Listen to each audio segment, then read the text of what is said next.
Unleash your inner strength to beat fatigue with Patriarch's liquid oxygen. Pure spring water, oxygenated for ultimate vitality. Refresh, detox, and empower your freedom-fighting spirit. Boost your immune system with Patriarchs, the oxygenated water designed for resilience and vitality in every sip. Use my special discount code as well to get 10% off any Patriarchs order. That's patriarchs.us/Tron. I do earn a commission every single time you do make a purchase, and it goes directly towards assisting this show. Listeners of the Randomness of Nothing podcast, Rashad Woods here, and thank you for your time as always as a dedicated listener. I think this episode is going to resonate with a lot of business professionals on this episode, and I've been really looking forward to this interview. He is the digital nomad expert. He is the gentleman that tells people when they're between 40 and 60 that if you feel stuck or if you had felt like you've peaked, it is not the end. It is a very great opportunity for a beginning. Jamie Sylvian, thank you very much, sir. Rashad, pleasure to be here. How are you doing? That's fantastic. You have one of those stories that I think resonates with somebody who's making that coffee, who's sitting back and doing that self-assessment and wants to see where their life is headed. So please share your story and your expertise. Yes, so name's Jamie Sylvian. I am not a digital nomad as such because there's a difference. I'm an executive nomad, and the difference is, and I can say this because I have a niece, Rashad, who's 25, and she's a digital nomad. She spends her life flitting around Bali looking for free Wi-Fi. I apologize for the misnomer. That's fine. That's fine because there are so many overlaps. And honestly, I was a digital nomad before I became an executive. So it's not an insult by any means. I'm an executive nomad, and I own executivenomad.com. And the difference between the two is simply that I do all the traveling. Last year, I think I was in 9 different countries. I've just spent the winter in Malta. I'm now in Bulgaria because we're coming out of ski season into the springtime, and the springtime is beautiful. This part on this side of the world, Bulgaria and the Balkans, is stunning in this time, for the spring. The difference is that I work at boardroom level. I've worked for British Gas in the UK. I've worked with large publishing companies, venture capital businesses, all at board level or upper management level and above. And I charge the fees of an advisor in that space. And that means when I do travel, I'm not looking for free Wi-Fi in Bali. I go for 2 months to a nice place. I get a nice apartment, and 20 minutes after I land at the apartment, I'm ready for business. I'm in exactly this environment. I'm working on consulting. I'm working on coaching. I'm working on as a non-executive director. I'm setting up workshops. So as long as it's in this environment, an online environment, I still do it. And I work at the very highest level I can, but I travel the world to do it. And that's what Executive Nomad is about, the framework that I've developed. Well, like I said, I apologize for the miswording on my end. I even had it written down, and you basically still went to the same wording I'm used to. I saw one of your interviews, and it was with a woman by the name of Lisa Urbanski, and it talked about how burnout can actually be a gift and that people are somewhat institutionalized. And I say that because people reach a certain peak level in their career, particularly if they reach executive levels. Those are very ambitious people. They're very driven people, and they've accomplished many things. Having said that, it's very structured and rigid at that level. So what did you discover at an early age that allowed you to be the executive nomad that you are? So I was following the executive path. And I was at the same time wanted to travel. I was kind of, as my girlfriend at the time said, I was very much a Gemini. I wanted all of the corporate stuff, the flashy watch, the car, the house. I wanted all of the toys. But I also was a little bit of a hippie, and I would go off in the other direction. I want to travel for months at a time. But you're sort of you're encouraged to be heading into the corporate world by your parents, by your schooling, by college and university and so on. And so that's where I ended up. And I ended up at a very young age running a business, and as a partner in a business, and we worked with corporates. And I continuously saw people who would be younger than me now, but were a lot older than me then. And I could see that they had everything on the face of it, but they were so stressed out, Rashad, and burnt out, and they just they were just sort of stuck in their role, and I that really scared me at the time. And then I just by chance I came across a book by a guy called W.G. Hill, and it was called Perpetual Traveler, which was the precursor to digital nomads. And it spoke about a way of life that you could live in one place, have a company in another, your clients around the world. And this was pre-internet. It was a couple of years before the World That's Wide Web. amazing. Actually. Yeah, right. So it was fax machines. It was deals by letter, contracts in the post. And Going to the hotel lobby, right, and just like faxing over, you know. Exactly that. So I really loved the idea, but it was hard work. You know, I remember getting so excited when I found an internet cafe when I was traveling through Spain, thinking technology had peaked. Yeah. So right. yeah. So but that's what I got into. So when I started to sort of mix the two. So I was living in Spain, but traveling back to London where my business was. I had a virtual office address, so it wasn't a real address. I didn't go there to work. It was just a central London address. And I would fly into London and I would stay there for a week and then I'd fly back to Spain. And then you kind of get to a point where you say, well, if I can be in Spain, I could also be in Italy, I could also be here and I could also be there and so on. And that's how I started to develop this thing out. I honestly didn't give it a name. Clearly, I wasn't a digital nomad because it wasn't digital at the time. I was more of an analog nomad. Yeah. But over time, as you know, as things progressed, and I was more and more traveling. I went off to as life became easier, technology wise. I would work with companies in London, but I was living in Chiang Mai in Thailand. Right. I would work with companies in Baltimore while I was living in Spain. And it became more and more online. It became more and more a business style. I thought, this is an actual thing. This is what I can do, and to create my life and just live wherever I want, work where I'm inspired. Did you find, what was the reception early for clients when that was your business model? What was the reception? It was tricky at first. So I lost deals, and I do remember specifically speaking to a very nice deal I was working on with a publishing company in London. And everything was fine until the conversation. I said something like, "Oh, I'm GMT +2, time zone." And the guy that I was putting the deal together, he said, "Well, where are you?" And I said, "I'm in Spain." He said, "Oh, all right." And clearly it was pouring down. You could see the rain in his backdrop, and I was in the sunshine, Rashad. And he just said, "Well, look, next time you're in London, let me know and we'll get together." We were at signing stage. And I lost the deal. Yeah. And that kind of went right along to COVID, where people would say, where are you? What are you doing? That was always the first question on conversations like this. Yeah. And when they realized I was in a different country, that became, not always, but sometimes became a problem. Since COVID, never a problem. Normal. People don't even get asked anymore. This is a very normal way of doing business now, which is lovely. Yeah. And what I thought was fascinating about that was that, you have people now where I always find it funny when people are ahead of the curve and then things become normal, right? So, it's always been available. Like, I remember Skype, I'm 43, and Skype was available when I was in college. And that was, almost 25 years ago. So the idea that somebody could have webcasting calls were always there. But at the time, people only assumed it was just so a lot of foreign students were calling their family back home. And here that was a business model sitting people in their faces, right? To do those type of things. Yeah.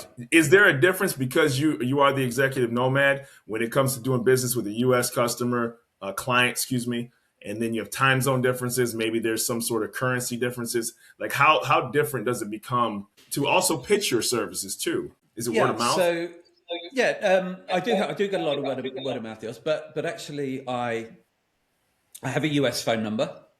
Mm-hmm. And that's wherever I'm in the world, it's a VoIP number. It rings. It's like Skype, the modern Skype. Yeah. I do work with companies in Canada. I have a Canadian number. I have a central London phone number. Wonderful. So I'm sort of meeting them where they are. So even now I have I've had a London business address for 20 odd years. Never changed. Yeah. I've been there probably 3 times because something was sent there by accident, to actually go and get something. But it's just, I never have to go there. Time zone, yes, but usually I'll do meetings sort of their morning, my afternoon, every now and again. Right. If I'm in Europe, it's fine. If I'm in Asia, it gets tricky because of the very big time differences. For sure. You've got to meet them where they are. And I charge, if I'm working with an American client, I'll charge in US dollars. That's it. And and I take the hit if there is a hit when the exchange rate happens. I just use wires.com. That means I've got every currency that I ever need. Sure. And so everything, as long as you sort of, you need to make a few steps to go towards them. As long as you do that, what they're paying me for, Rashad, is not where my bum is. They're not paying me to be in a room. They're paying me for the experience that I've got in strategic communications, which I've done for many, many years. So that's what they're paying for. They know my results. They know where I'm coming from, and everybody accommodates everything else. Are there particular industries that you specialize in when it comes to your clientele base? No, because my consulting stuff. To be clear, I'm mainly focused on Executive Nomad as a brand and teaching other people now. But for the last 20 odd years, I was in comms. Understood. No, I specifically didn't go after industries. I found myself in the online gaming industry because somebody suggested talk to Jamie. So I was in the so I did workshopping, I did mentoring. So I used to go I spent a lot of time in Malta and in Gibraltar and in Cyprus, because that's over this part of the world where the gaming companies are. It's weird. I've noticed that, right? Like, it's some centralized over there. Yeah, because it's tax advantages. It's great for these small islands who don't have a lot of ways to make money. That was an absolute gift for them. But that means I found myself there. So I was in Gibraltar a lot, working with $1 billion companies at the boardroom level, at owner level or board level. And I would either go down there for once every couple of months and do a workshop, literally in the room with people. And then I would mentor some of those people who were kind of not getting it, and they needed communications work. Excuse me, Rashad. So they needed communications help. They needed work, some advice and stuff that went on. So I worked with VC companies, venture capital companies, helping other businesses buy other businesses. It's just about communication. So the writing, putting the comm strategy together, which is all beautiful on my laptop. I don't have to be in any room. Well, and I think, and this segues into my next question. So you have, now that you're helping executives, right? And you have, I hate to stereotype people. You have the guy or woman who's had it all. They graduated in the top 5% of their class. They have their MBA or their master's. They've done very successful financially, personally, and yet they still feel empty, or they still feel trapped, or they still feel burnt out. Right. And they're looking at it and sit back and saying, despite all of my accomplishments, I still have to be in these amount of meetings. My schedule's still dictated by this. And what's next for me? So when you have those conversations with those successful people, what's the intro call like? And it's got to be some raw emotion that really comes out, because they kind of have to put on an act at their current profession, but then they get to be the real you when they talk to you. It's absolutely fascinating. I have spoken to just some of the highest people, $500,000, million plus in salaries. Yeah. And you take them out of a very, very boxed arena that they're working in, the nice office and, all of that stuff. And they're quite lost. Once they're going through the process, and they don't know what to do without that corporate badge, which has defined them for 10, 15, 20, 25 years. And so they step outside of that and they say, now what? And I've spoken to people who thought, well, I thought I'd get a franchise. I thought I'd start a business. I thought, they're looking at things because they're just not sure, because the entrepreneurial world, the solopreneur world is vastly different. It's neither better nor worse. But if you've been in a corporate world, when you wanted printing done, somebody down there did it. When you wanted some accounts done, somebody over there did it. Once you become doing your own thing, then that changes. But what they're really, really afraid of is losing relevance, because they've got the relevance of their badge. Because their inbox is funny. People are coming to them saying, how do I do this? How do I do that?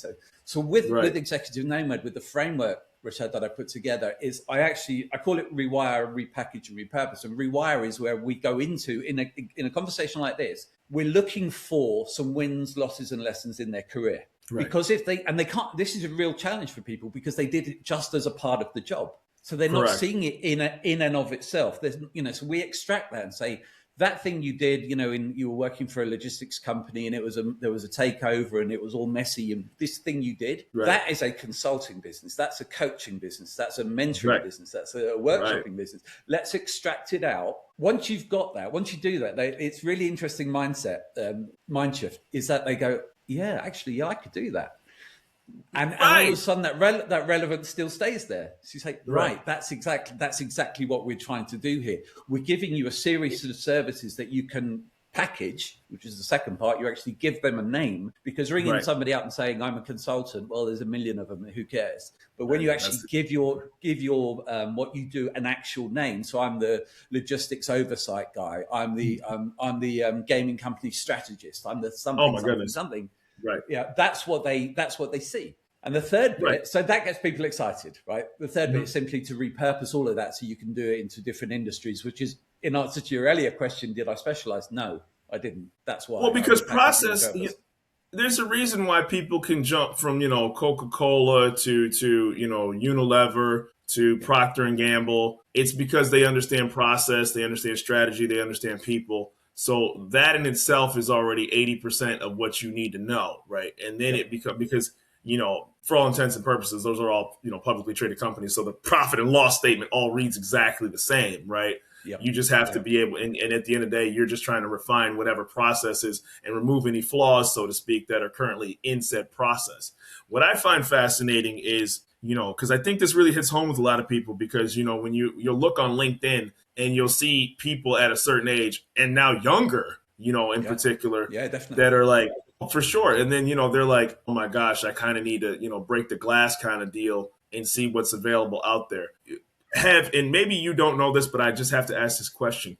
How is the business world responding to people who are doing things like this? Now you could be in college and you can sit back and say, I don't want to do this internship. I want to get with Jamie early in my life. How do businesses adjust to this new normal?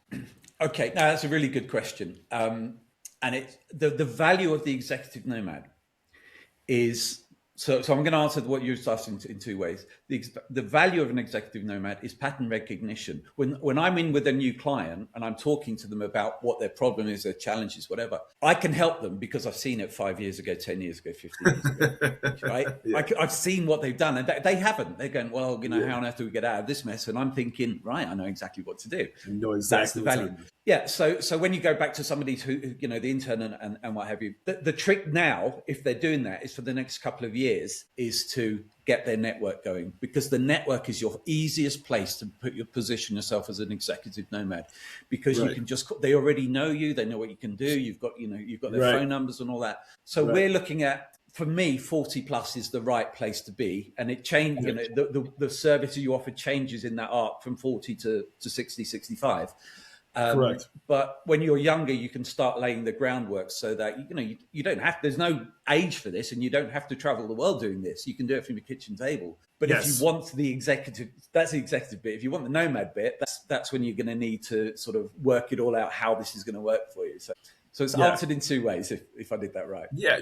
And because I think that, if anybody who's gone on LinkedIn and you see some of these people, who have high level credentials, I think they would benefit for your services. So I hope people who are listening, with the ebbs and flows of how life operates, I would encourage you all to reach out to Jamie, because I think that if you are lost or stuck and you're at a certain age and skill set level, like I'll see some of these people and, high level UX developer and high looking for, director position. Like, people have to realize that the higher the scale of pay, the less available positions. Absolutely. Right? I mean, it's and just ageism is a thing. Ageism is a thing. Really, people 100%. Really struggle with it. Yeah. 100%. And that's the answer is don't. Sorry, please, Karen. No, go ahead, because we're going back and forth. This is great. So the answer to ageism is to use age as your superpower. And the way to do that is to call yourself an executive nomad, or become something that gets a benefit of that. And that is pattern recognition. You say, well, I encourage everybody to write a book, because if I was up against you trying pitching for a deal, Rashad, you're a younger guy. You've got a lot of advantages that I don't have. But when you hand over your business card and I hand over my book, I'm in.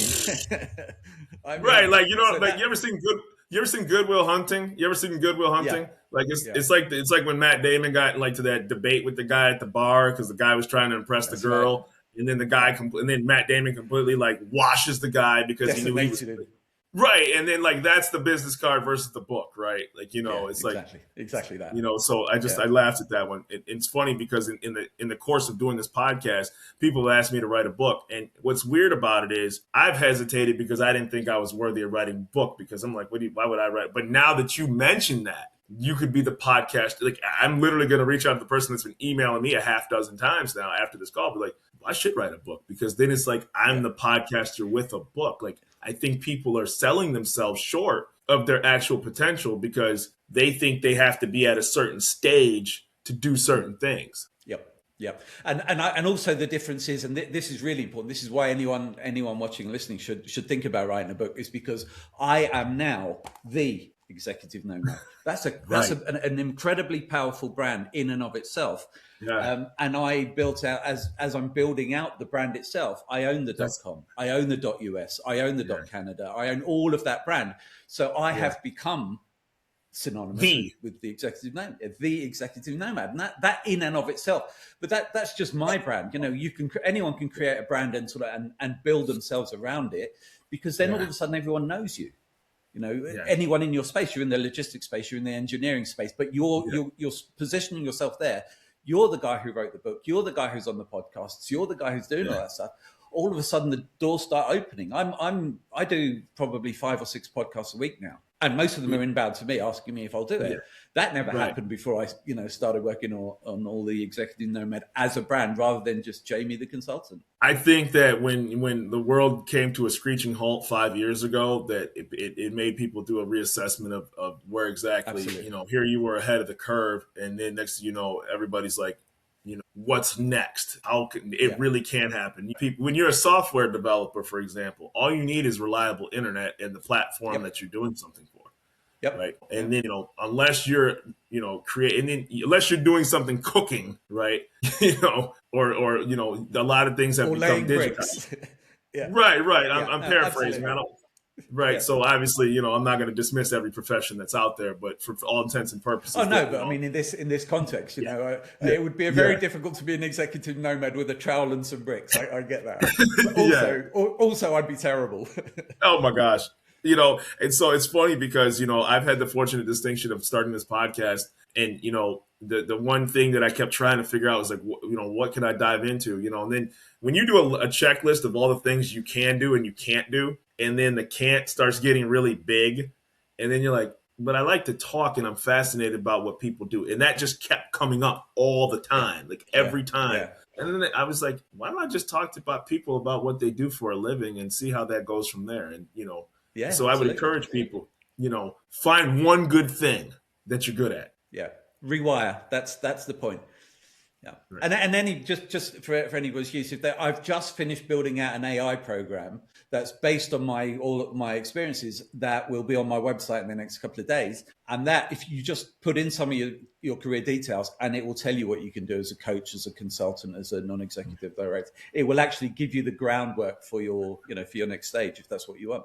I've had some incredible guests, but this one resonates a little bit differently. And, I say that very respectfully because, this is one of those ones where if you're fortunate enough to live a long life, or, get past a certain age and have your faculties intact, you're going to be asking these questions about yourself, right? And you're going to be sitting back, because I think, you're in Europe, I'm in the States, but I think universal principles are the same, where you're programmed in elementary and then high school and then post-secondary or college that this is all you're supposed to do. And then you're supposed to play by the rules, so to speak. And then the rules will work itself out as long as you do just that. Exactly. Right. And it takes a powerful person such as yourself to sit back and say, life doesn't start. You're more control than you think that you are. Absolutely. Yeah. The whole executive nomad came up as a thing because I met a guy in a bar in Neo Marmaris in Greece who was 54. He'd lost his job. He had money. That wasn't his problem, but he was completely unanchored, untethered. He didn't know what was next. And we started chatting because he heard me on the phone when I was working with a venture capital company in Edmonton in Canada. I was on the phone sitting in this restaurant in Greece. And we got talking. He didn't even think it was a thing that you could do. And I said, I've done it forever.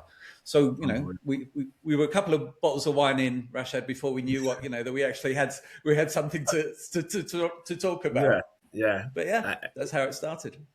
I think that I'm so honored that you're sharing this message across, and for the purpose of the show, certainly not for for your success. But for the purpose of this podcast, where can people find the executive nomad, Jamie Sylvian? ExecutiveNomad.com. Nice and easy. Yeah. Yeah.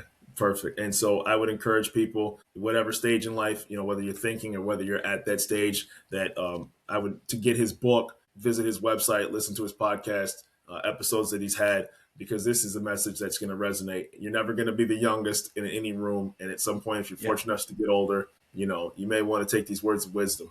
So I got to tell you, this is the top of the list for me. I'm really, really honored. I'm so pleased. I'm really pleased. I'm honored to be here. Thank you very much for being on the Randomness of Nothing podcast, and I really appreciate your time. Thank you, Rashad. It was a pleasure.